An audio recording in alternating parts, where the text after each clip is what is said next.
नमस्कार। आज के इस वीडियो लेक्चर में आप सभी का स्वागत है। आज के इस लेक्चर में हम देखेंगे single phase half wave rectifier with RL load. तो ये जो आपके पास में लोड है ये आपके पास में रेजिस्टिव लोड है और ये जो है आपके पास में इंडक्टर, और हम हमारा जो आउटपुट वोल्टेज है ये हमारे आरएल के अक्रॉस हम ऑब्टेन करेंगे यानी प्राप्त करेंगे। तो इनपुट वोल्टेज ये इनपुट सप्लाई है और ये है हमारे पास में एससीआर यानी silicon controlled rectifier. Silicon controlled rectifier, इसके हमारे पास में 3 टर्मिनल होते हैं। एक है एनोड, दूसरा है कैथोड और तीसरा है हमारे पास में गेट। तो ये हाफ वेव रेक्टिफायर इसलिए है क्योंकि ये हमारे पास में इनपुट वोल्टेज है। ये आप देखिए, ये हमारे पास में इनपुट वोल्टेज है और ये हमारे पास में आउटपुट वोल्टेज है, वी आउटपुट। ये आउटपुट वोल्टेज कहाँ पर है? आरएल के अक्रॉस है। और ये इनपुट वोल्टेज हमने ये इनपुट एसी वेवफॉर्म दिए और यहाँ पर केवल एक एससीआर हमने लगाया। तो हमने ये देखा कि केवल जो हाफ वेव है केवल यही रेक्टिफाई हुई है, केवल हाफ वेव ही हमारे आउटपुट में हमको ऑब्टेन हुई है, प्राप्त हुई है, इसलिए ये हाफ वेव रेक्टिफायर है। ठीक है, तो सबसे पहले हम ये देखते हैं इस टॉपिक को स्टार्ट करने से पहले कि कौन कौन से हमारे पास प्री रिक्विसाइट हमको चाहिए। एससीआर, सबसे पहले हमको एससीआर के बारे में नॉलेज होना चाहिए। एससीआर वर्किंग करने के लिए 2 कंडीशन है। एससीआर वर्किंग करने का मतलब है कि एससीआर से आपकी करंट फ्लो हो। एससीआर से क्या फ्लो हो? करंट। तो एससीआर से यदि करंट फ्लो होनी चाहिए तो इसकी 2 शर्तें हैं। पहली शर्त है कि एससीआर फॉरवर्ड बायस होना चाहिए। एससीआर क्या होना चाहिए? Forward bias. SCR forward bias होने का मतलब है ये P है और ये N है, तो ये P जो है ये बैटरी के प्लस से कनेक्टेड होना चाहिए और ये N जो है ये बैटरी के नेगेटिव से कनेक्ट होना चाहिए। और दूसरी कंडीशन है कि इसके गेट टर्मिनल पर, ये जो आपका ये तीसरा टर्मिनल है गेट, जो कि आप देख सकते हो ये आपका है गेट टर्मिनल, ये आपके इस गेट टर्मिनल पर आपको क्या देना चाहिए? वोल्टेज। ठीक है, तो ये जो आप वेवफॉर्म देख रहे हैं इस वेवफॉर्म में हमने गेट वोल्टेज पर हमने वेवफॉर्म दी है, ये वेवफॉर्म हमने वोल्टेज दिया है। ठीक है, ये है अल्फ़ा, अल्फ़ा एंगल पर हमने इस गेट को वोल्टेज दिया है। ठीक है, तो ये 2 कंडीशंस हमारे पास में यदि हमारे उपलब्ध होगी या फुलफिल होगी तब हमारे इस एससीआर से करंट फ्लो होगी और हम हमारे इस एससीआर को एक शॉर्ट सर्किट के माध्यम से प्रदर्शित कर सकते हैं।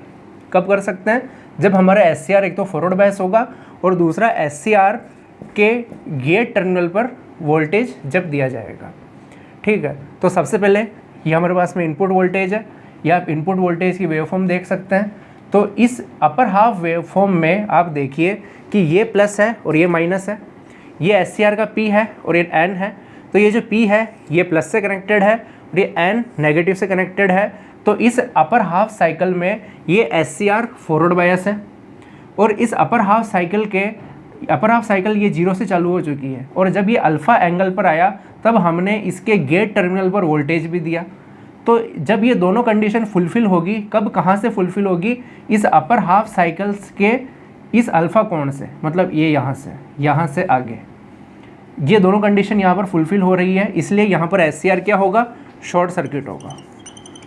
एससीआर कैसा होगा? Short circuit. ठीक है, जब एससीआर शॉर्ट सर्किट होगा ये आपके पास में आउटपुट वोल्टेज है। तो जब आप यहाँ से केवीएल लगाएंगे, सबसे पहले यहाँ गए, ये नेगेटिव मिला, माइनस वी इनपुट, यहाँ से घूमते घूमते प्लस पे आए, प्लस ये आपके पास में वी आउट बराबर 0। तो आउटपुट वोल्टेज किससे बराबर है? इनपुट वोल्टेज के बराबर। तो यहाँ से जो आउटपुट वोल्टेज है ये आउटपुट वोल्टेज किसके बराबर होगा? आपके इनपुट वोल्टेज के ही बराबर होगा। तो जैसे ये वेवफॉर्म है ये यहाँ से यहाँ तक आई, वैसे ही ये वेवफॉर्म यहाँ से यहाँ तक आई। तो आउटपुट वोल्टेज की वेवफॉर्म इसी प्रकार से क्यों आई? क्योंकि आउटपुट वोल्टेज किसके बराबर है? इनपुट वोल्टेज पे। और वो कब है? जब आपका एससीआर कैसा होगा? यहाँ पर शॉर्ट। और एससीआर शॉर्ट होने की 2 कंडीशन है, ये फॉरवर्ड बायस होना चाहिए और इसके गेट पर वोल्टेज दिया जाना चाहिए। तो गेट पे कब वोल्टेज दिया? अल्फ़ा इंस्टेंट पर, अल्फ़ा कोण पर। और ये फॉरवर्ड बायस कब है? इस अपर हाफ साइकिल में। अब हम आते हैं ये इंस्टेंट है पाई का, ये क्षण किसका है? पाई का।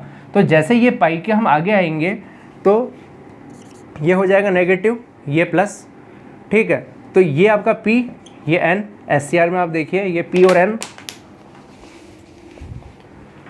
तो ये P किससे जुड़ा हुआ है? N से, और ये N किससे जुड़ा हुआ है? प्लस से। तो ये इस समय रिवर्स बायस हो गया, ये इस समय कैसा हो गया, रिवर्स बायस। और रिवर्स बायस में SCR कार्य नहीं करेगा, क्योंकि SCR कार्य करने की केवल दो शर्तें हैं, एक तो ये फॉरवर्ड बायस होना चाहिए और दूसरा गेट टर्मिनल पर वोल्टेज होना चाहिए। तो ये लोअर हाफ साइकिल में क्योंकि आपका SCR रिवर्स बायस है इसलिए काम नहीं करना चाहिए। लेकिन आप गौर कीजिएगा, ये जो इंडक्टर है, अभी तक इस इंडक्टर में से करंट फ्लो हो रही थी, तो जब भी इंडक्टर से करंट फ्लो होती है तो इसके चारों तरफ मैग्नेटिक फील्ड डेवलप हो जाता है। इसके चारों तरफ क्या डेवलप हो जाता है, मैग्नेटिक फील्ड। और हम ये जानते हैं कि ऊर्जा न तो उत्पन्न न करी जा सकती है, न ऊर्जा नष्ट करी जा सकती है। तो अब यदि एकदम से आपका SCR यहाँ पाई आने के बाद यदि SCR ऑफ हो जाएगा तो ये एकदम से करंट जीरो होगी, और एकदम से करंट जीरो होगी तो एकदम से इस ऊर्जा को ख़त्म होना होगा, जो कि संभव नहीं है। इसलिए इस इंडक्टर की ऊर्जा के कारण आपका SCR थोड़े समय तक ऑन रहता है, ठीक है। इस इंडक्टर की ऊर्जा के कारण, इंडक्टर की मैग्नेटिक एनर्जी के कारण, इंडक्टर की मैग्नेटिक एनर्जी के कारण SCR पाई के बाद भी बीटा कोण तक, कहाँ तक, बीटा एंगल तक, ये जो आपका बीटा एंगल है, बीटा कोण तक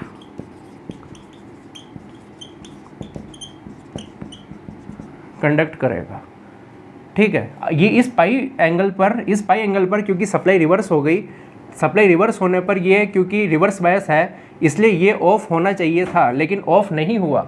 और क्यों नहीं हुआ ऑफ, इसलिए नहीं हुआ क्योंकि आपके इंडक्टर के अंदर अभी भी एनर्जी थी और उस एनर्जी ने करंट फ्लो करा दी, इसलिए ये SCR थोड़ा सा आगे तक कंडक्ट करता रहा, मतलब आगे तक ये शॉर्ट सर्किट रहा।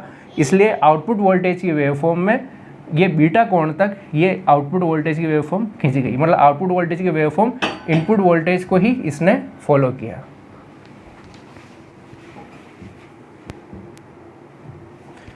ओके, आइए तो अब हम इसकी एवरेज वैल्यू कैलकुलेट करते हैं। किसकी एवरेज वैल्यू, आउटपुट वोल्टेज की। ये जो आउटपुट वोल्टेज है, आउटपुट वोल्टेज की एवरेज वैल्यू हम कैलकुलेट करेंगे। तो हम ये देखते हैं कि आउटपुट वोल्टेज जो एक साइकिल है ये कहाँ से कहाँ तक का है, 0 से लेकर 2 पाई। तो 0 से लेकर 2 पाई तक ये कहाँ से कहाँ है, ये अल्फ़ा से बीटा तक ही है, बाकी तो ये 0 0 है, ये आप देख सकते हैं, ये पूरा 0 है, ये भी 0 है। तो आउटपुट वोल्टेज कहाँ से कहाँ तक है, ये इस समय केवल अल्फ़ा बीटा तक है। तो अल्फ़ा से लेकर बीटा, और ये जो वेव फॉर्म है इसकी इक्वेशन क्या है, ये एक साइनोसॉइडल वेव फॉर्म है, इसलिए Vm sin ओमेगा टी, क्योंकि इसका जो पीक वैल्यू होती है, ये पीक वैल्यू आगे क्या लिखते हैं, sin omega T D omega T. तो ये आप देखिए Vm बार आ गया, साइन का इंटीग्रेशन क्या होता है, minus cos omega T, alpha से बीटा। यदि आप इस माइनस साइन को यदि आप काउंट करते हैं तो ये लिमिट रिवर्स हो जाएगी, तो ये होगी अल्फ़ा से बीटा। तो सबसे पहले ये जो कोण है इसमें अल्फ़ा की वैल्यू रखेंगे, माइनस लगाएंगे, कोस अल्फ़ा रखेंगे, माइनस ये बीटा भी इसकी जगह रखेंगे, कोस बीटा। तो ये आपके पास में है एवरेज वैल्यू, किसकी, आउटपुट वोल्टेज की एवरेज वैल्यू है। कब है, RL लोड के केस में। तो हमने इस मतलब ये जो RL लोड है, हमने ये देखा कि ये पाई के आगे भी ये बीटा तक गया, क्यों गया, due to magnetic energy of the inductor.